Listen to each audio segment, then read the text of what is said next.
Altılı ganyan başlamak üzere. Koşuya katılacak atlar start hakemliğinde. Start verildi ve koşu başladı. Bakıyorum 1 numaralı Ardacan rakiplerinin 1 boy kadar gerisinde koşuya başladı ancak doldurup grup içindeki yerini aldı. 7 numaralı Tampico numarayı aldı, fark 2 boya kadar çıkardı. 1400 geçilirken peşine 5 numaralı Hawk Attack takıldı. Onların 3 boy kadar gerisinde bariyer dibinde 3. yer tutan isim 9 numaralı Magnet Kız. Hemen dışında 4. 1200'e doğru giderken 10 numaralı Pasifika var. Onların 1,5 boy kadar gerisinde 5.ye yürüdü 1 numaralı Ardacan. Hemen dışında yer tutan isim 1200 geçirken Midas Taç. Bu ikinin 1,5 boy kadar gerisinde Golden Weapon ve dışarıdaki Captain King tek at gibiler. Onların 1,5 boy kadar gerisinde içeride Del Prado ve dışında Unforgettable sırasıyla 1000 geçiriyor. 7 numaralı Tampico koşunun lideri. Fark 1,5-2 boy kadar. 5 numaralı Hawk Attack ısrarlı takipçi 3 boy kadar geride 3.'ye yürüyen isim 10 numaralı Pasifika olduğunun hemen dışında 4.'lükte yer tutan isim 800 geçirirken Midas Taç.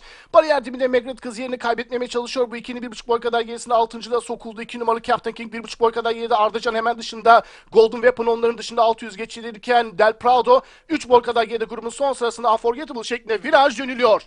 Son düzlüğe çıkırken 7 numaralı Tampico koşunun lideri 5 numaralı Hawk Attack şimdi ataklarını sıklaştırdı. Dışlarından 10 numaralı Pasifika da kendini gösterdi. Liderlik mücadelesine dahil olan isimlerden şimdi pistte ortadan 10 numaralı Pasifika. Farkı 1 boya kadar çıkartıyor. En dış kulvardan Captain King'in aralardan 6 numaralı Midas Taç'ın atakları var. Son 200 geçilmek üzere. Koşunun lideri 10 numaralı Pasifika. Dışarıdan Captain King geliyor. Captain King etkili geliyor. Son 150 geçirirken 1 boy kadar 10 numaralı Pasifika lider dışarıdan Captain King. Midas Taç gelse de 10 numaralı Pasifika kazanıyor. İkincilik fotoda sonuçlandı. 2 numaralı Captain King ve 6 numaralı Midas Taç arasındaki karar varış hakemlerine kalırken 5 numaralı Hawk Attack ve Tampico da yine tabelanın son basamağı için yakın arayla çizgiyi geçtiler. 10 numaralı Pasifika 4. koşuyu Altılı Ganyan'ın ilk ayağını Ahmet Çelik'le kazandı.